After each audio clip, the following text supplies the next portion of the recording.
çok ağla. Senin kalbinden büyük bir kibrin var. Sana değmez, etmiyorum itiraf, etmiyorum bertaraf. Ama her yağmurda sen kokuyor etraf. Son çarem, son yalnız tecrübem.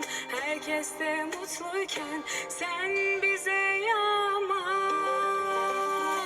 yağma.